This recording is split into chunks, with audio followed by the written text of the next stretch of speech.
All right, welcome back to the Talk to Me PDD podcast. I'm your host, PDD. This is my podcast where I talk about productivity, people management, and leadership. So, welcome. Today is episode 14, where we're going to do a reading recap of the books that I read in August 2024 and share a little bit about what I liked, what I learned, and maybe entice you to read some of these.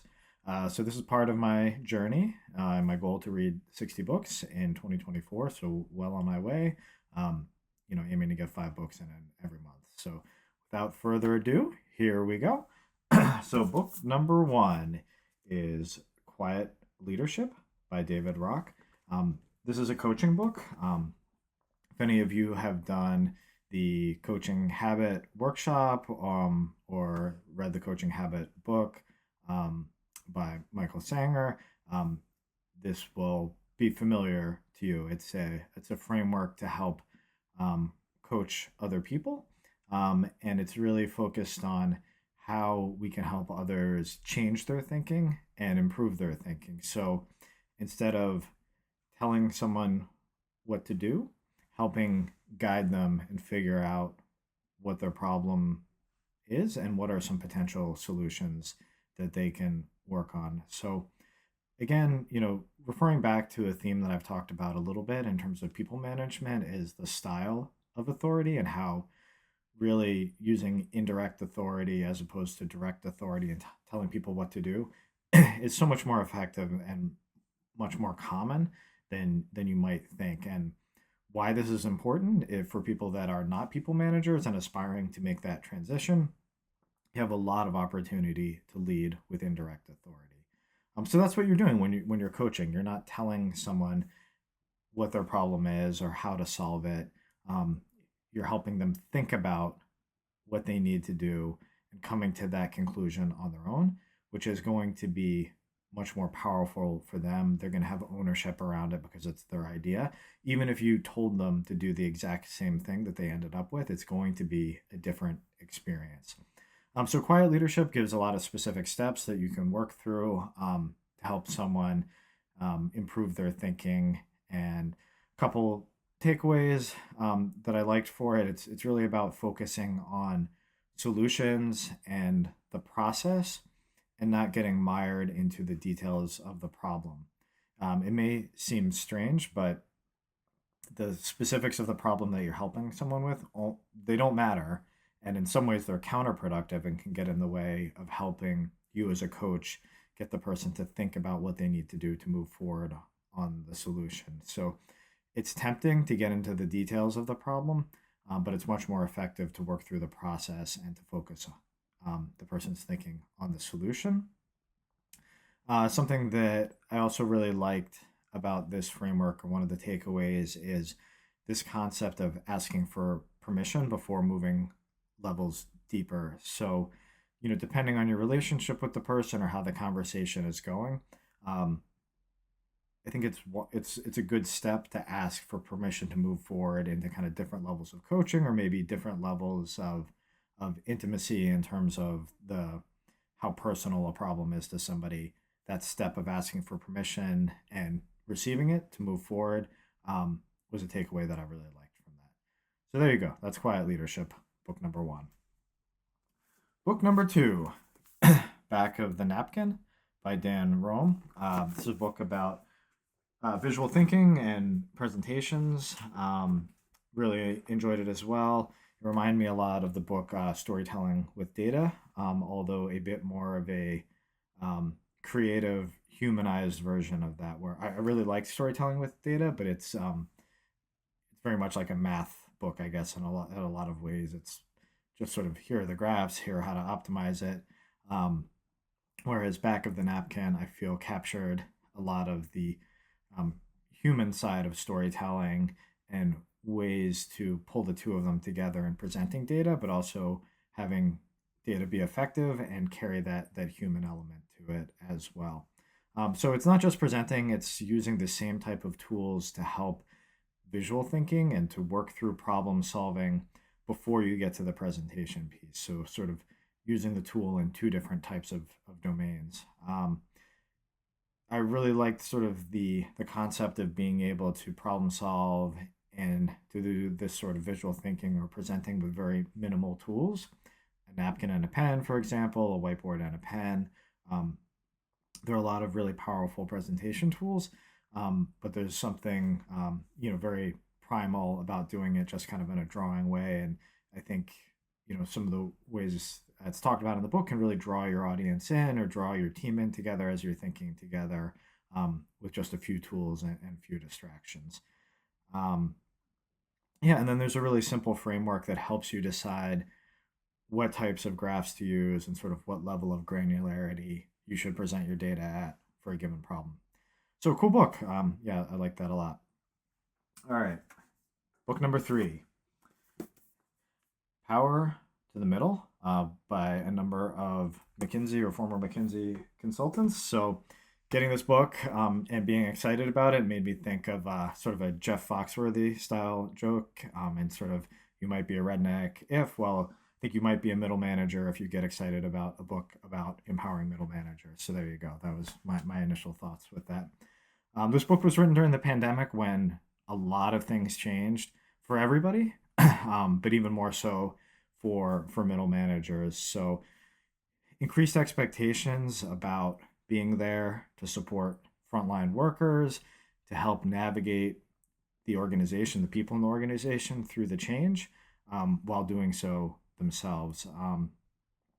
One of the things that was interesting is that I heard a podcast, one of the McKinsey podcasts, with the authors of this book, where they thought that writing it, they may have to go back and change a lot of things because we would have gone back to normal or things would have no longer been in the same sort of hybrid remote situation from the pandemic. But really, that's not that true for most of the material. I think it stands up pretty well, even though the environment has changed, where we're sort of not going back to that old world, but now more so in the new world created by the pandemic and remote and hybrid work.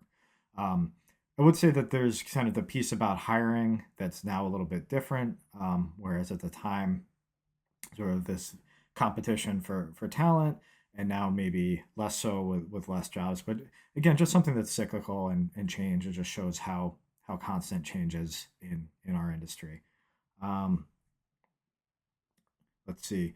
One of the things that they talk about, which I think anybody who is a middle manager during this time will relate to, is just the stress of being a middle manager during that time, trying to do all of the different things and manage yourself as well as be there for everybody else. And I've never really seen it spelled out but like this, but one of the sort of cognitive context switches that middle managers have to do, which the authors call it as being something that's sort of uniquely stressful to the role, is having to switch between these, more dominant leader roles within the teams that they manage, and then a more subordinate roles when reporting to senior leadership, and how that's sort of a unique characteristic of middle managers. And there's a unique stressor that puts on people in that role, having to switch back and forth between these different mental models so often. So I thought that was really insightful. I hadn't thought about it that way before. Um, so yeah, another solid book there. Let me see. Got some more notes here. Let's see. I'll just leave you with a quote kind of about supporting mental health and what it was like for middle managers during that time. So middle managers feel torn between performance demands from above and calls for compassion from below. So a lot of responsibility to take on. Anyway, moving on. Next up was sort of my wild card for this month. This is We Should All Be Millionaires by Rachel Rogers. I didn't really know a lot about this book. I came across it reading Laura Vanderkam's Tranquility by Tuesday, and just saw it referenced there. I assumed it was sort of just a generic personal finance book, which I read a number of, haven't read it in a while. I was like, okay, this is an author I like, someone she recommends. Let me check it out. So didn't really know what exactly to expect with this book, and got something unique, which was cool. I'm definitely not the target audience for this book as a white man, but that's all good. I think we should embrace and read books where we're not necessarily the target audience and kind of get a different perspective, as opposed to just our default that we're used to. And that's been one of the advantages about being able to read more books is I get more opportunity for different perspective and different styles as opposed to just a few that might be tailored to my own needs as an audience. So this book's really about the psychology of money and how we think about that and how certain types of thoughts can create positive outcomes in our life and financial world and how certain thoughts can um, create negative outcomes. And it's interesting. This book definitely takes a abundance mindset approach. So as opposed to maybe traditional um, personal finance advice about skimping and saving and that sort of thing, and taking a long term plan to build wealth using that. This is more of the approach like, hey, go out and find ways to make more, and then you don't have to cut back on those other things, and there's going to be positive sides of it. She talks about how building wealth, and especially building wealth in, for groups of women or women of color, can help drive systemic change, how that money is being reinvested. So it's a really interesting take on things. So there's sort of the social change side of it as well, right? That if we're trying to drive social change, one of the ways to do it is through our own wealth accumulation, which we can then reinvest into making change in society. So kind of a bunch of different themes all rolled up in together. So I thought that was interesting. Um, there's some thoughts that by not doing that, that groups are, potentially participating in their own oppression by having a particular mindset and not being able to sort of self-finance their move out of systemic oppression. Not that it's not there, but that there's more kind of active work that people could do by building wealth to change things. Um, yeah, and then lastly, I liked her thoughts on investing in yourself. I think that's sometimes that something that the saving kind of skimping community can get away from, that may lead to beliefs that we're not worthy of investing in ourselves. So I think that's a plus. There's obviously some balance to that with the reality of the money that you have, and then I think it can also right go too far in some cases, spending too much. But a good perspective to try and balance out the two different sides of the you know personal finance spectrum. And lastly, one of the things that I liked was her approach to mindset of thinking like a millionaire now. And a lot of these mindset tricks and approaches can be helpful. It remind me of the concept of episodic future thinking that Cal Newport's talked about. So starting to think towards that future self and working back from it in a way that is achievable and through different achievable steps is a way to put you in a mindset that's going to make it more likely that you achieve that outcome. So that's book number 4. And last, but certainly not least, um, The Breakthrough Years by Ellen Galinsky. This is a pretty big boy here. This is about the adolescent years and adolescent development. I heard her on Best of Both Worlds podcast, and what I really liked about it is her taking a approach of looking at adolescent development and parenting adolescents as positive, as opposed to the traditional just you wait type of mindset, where looking at adolescence as a difficult time. She did a very thorough study and collected a lot of data. One of the interesting things she talked about is that sort of the attitude in general of parents about adolescence is many of these negative stereotypes, but when they look at their own children or their own children's friend group, that it's a much more positive perception. So going back and trying to debunk some of these attitudes about adolescence, and then also how that's really a stereotype, and having some of these negative beliefs about a group like adolescents can have negative psychological impact on those in the group. So I think this is a really interesting book, both as a parent of adolescents, but also as a people manager. I think there's so much overlap between parenting and people management. Not that they're exactly the same, and I hope that doesn't come across in a negative context, not like you're chasing around little kids when you're managing them, but you're helping people develop and grow and trying to create an environment where they can be successful. And a lot of the things that we crave as children and adolescents really not that different as adults. So I think there's a lot of overlap there. And kind of going back to the what I mentioned about the previous book, you don't have to be a parent or a parent of adolescents to read a book like this. There's a lot of value that you'll get just kind of in general, thinking about people and wants and desires. And especially if you're a manager or a business leader, there's a lot that you can learn from it and, some different perspectives that you might not see in another book. Um, so let me see. So thinking about providing the psychological needs for a group, for whether it's adolescents, for a team that you manage, um, psychological needs are nutrients required for growth, integrity, and well-being. I mean, that's true for all of us, whether we're an adolescent or whether we're an adult working on a team. Um, Autonomy, competence, belonging, contribution. These are things that adolescents want. I think these are things that we all want as adults, as team members, as things that people that, are engaged in a job that we want to feel connected to. So as a people manager, as a leader, that's something that I want to make sure my teams feel, and we create an environment that supports that. Thinking about adolescence as a time of learning. Um, we've gone now from this fixed mindset approach in our adult life to more of a growth mindset approach. So we're really always in a time of learning now, sort of in the modern world of knowledge work. And one of the quotes that I really liked here was kind of thinking about how we want to set people up to be learners, whether they're adolescents or whether they're adults. To learn intentionally, people must want to learn and must see the value in accomplishing what is being asked of them. So I think that's really important. There's lots of learning and development programs. There's lots of time invested to give people space to do learning in the work environment.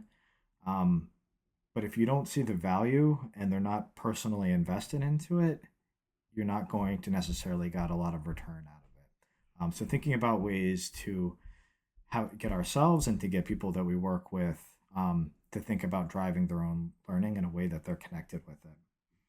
Um, Adolescents crave purpose, and it's no different for us as adults, and it's no different for us in work. Having a purpose gives us energy, it gives us drive, and incredibly important. Um, One of the other topics that they talk about helping adolescents develop is perspective taking, being able to look at how others are impacted by their actions, being able to be more empathetic. That, of course, applies to us as adults in work life as well. As we want to get things accomplished, we want to collaborate with other people. We need to be able to take their perspective and see how our actions are going to be perceived and impact them. Um, Ultimately, we want to end up as masters of our own self-directed, engaged learning. I think that's what we should all aspire to be, whether it's for us or the next generation of adolescents coming up. So there's some interesting studies from her data as well, and things that she talks about from the experimental side. I had always sort of heard as of the adolescent brain as sort of being underdeveloped in a lot of areas, and there's some good explanation around that. And it's also not always disadvantaged. In some studies, that adolescents were shown to outperform adults in terms of creativity. So really interesting to think about how they have an advantage there, and the things that we might have in our own development or beliefs or mental state that are holding us back from being more creative as adults. But the most well-known one was thinking about executive function and how that's something that is underdeveloped in adolescence. And I always thought about it sort of as a actual, brain physical development type of thing. But really, it was the way that I kind of took away from it in this book is it's more the structures are there. It's just the amount of experience isn't quite there yet. So I think about it about now building a large language model or something like that, where you need to put a bunch of data in to do the training. There's just not the same amount of data in adolescents' mind to put together a model for executive function. So that was helpful for me to kind of conceptualize why it's working the way it is, as opposed to just thinking about the adolescent brain as underdeveloped. So anyway, there's a lot there. It's a big book, but it's really well laid out. Just the editing on this and kind of the the different sections is awesome. It makes it for a pretty easy read. So don't be scared away from the size of it. All right. Well, that's my 5 books in August 2024. Hope you enjoyed. Talk to you soon.